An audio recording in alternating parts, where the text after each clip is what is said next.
আমার খারাপ লাগতেছে যে এই যে ছোট ছোট বাচ্চারা, কারণ আমি তো পড়াশোনা শেষ করছি আরো অনেক আগে, আর বিশ্ববিদ্যালয়ে ঢুকছিলাম আরো অনেক আগে। এই যে ছোট ছোট বাচ্চারা হচ্ছে কি রাস্তায় দাঁড়ায় এভাবে হচ্ছে কি স্লোগান দিচ্ছে, এরা কি আপনাদের কারো কাছে কি চাকরি ভিক্ষা চাইছিল? এরা কি কেউ কি বলছিল যে আমাকে প্রশ্নপত্র দেন আমি চাকরিতে বসি? এখন আপনি এইটা বলতে পারেন যে কি যে যেসব ছেলে মেয়েরা হচ্ছে রাস্তায় আন্দোলন করছে এরা প্রত্যেকেই কি সরকারি চাকরি পাবে? কিন্তু না, হ্যাঁ এরা পাবে না।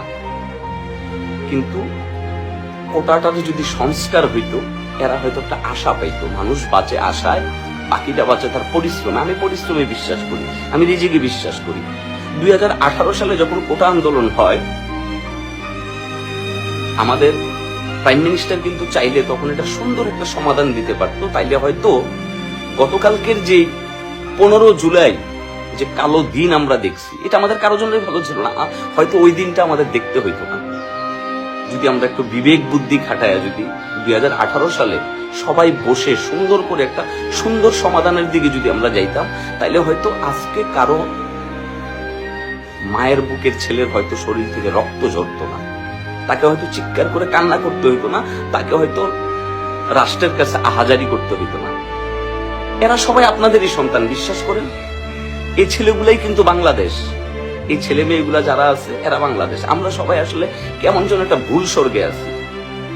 আমরা এক পক্ষ হচ্ছে আন্দোলন করতেছি, আরেক পক্ষ হচ্ছে তাদেরকে প্রতিহত করতেছি, কিন্তু এই দুই পক্ষই কিন্তু আমরা ছাত্র। আমরা কিন্তু ছাত্রের বাইরে না। তাহলে আমরা যারা ছাত্র, আমরা একজন ছাত্র হয়ে যখন আরেকজন ছাত্রের বিপক্ষে লড়তেছি, কিংবা একজন ছাত্র হয়ে যখন আরেকজন ছাত্রের বিপক্ষে স্লোগান দিচ্ছি, আমরা তো কখনো এই বাংলাদেশ চাই নাই। আমি গরিব ঘরের সন্তান, আমি খুব কষ্ট করে মানুষ হয়েছি। আমি সবসময় চাইছি যে কি দু চারটা ডাল ভাত খেয়ে এই দেশের অক্সিজেন নিয়ে বড় হবো।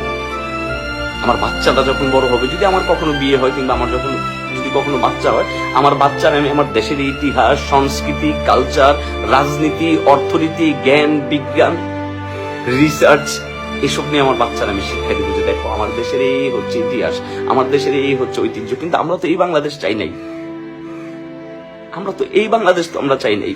এ দেশের প্রত্যেকটা ছেলে রাত্রে ঘুমাইতে যায় দেশ ছাড়ার স্বপ্ন নিয়ে। প্রত্যেকটা ছেলে বুকের ভেতর একটা চাপা কষ্ট রেখে তারা জানান দেয় যে কি যে ইস আমি যদি দেশটা ছেড়ে চলে যেতে পারতাম। গতকালকে আমার শেষ পোস্ট কিন্তু এটাই ছিল।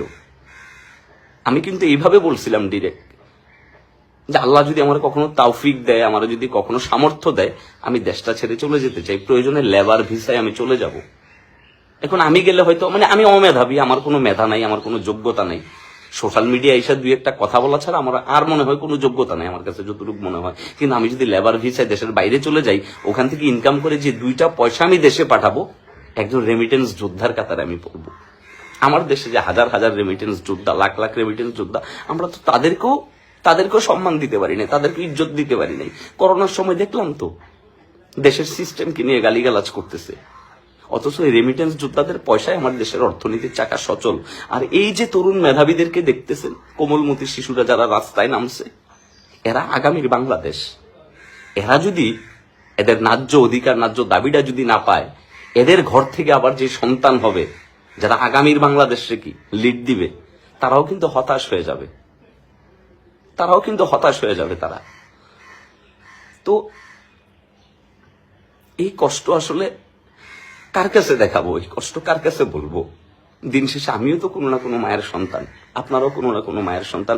আমরা কেউ আসলে চাই নাই যে আমার দেশটা এরকম অসুস্থ হয়ে যাক, আমার দেশটা এরকম ডাস্টবিন আবর্জনা হয়ে যাক। আমরা কেউ চাই না। আমরা সবাই, বিশ্বাস করেন, আমরা সবাই চাইছি একটা সুন্দর বাংলাদেশ।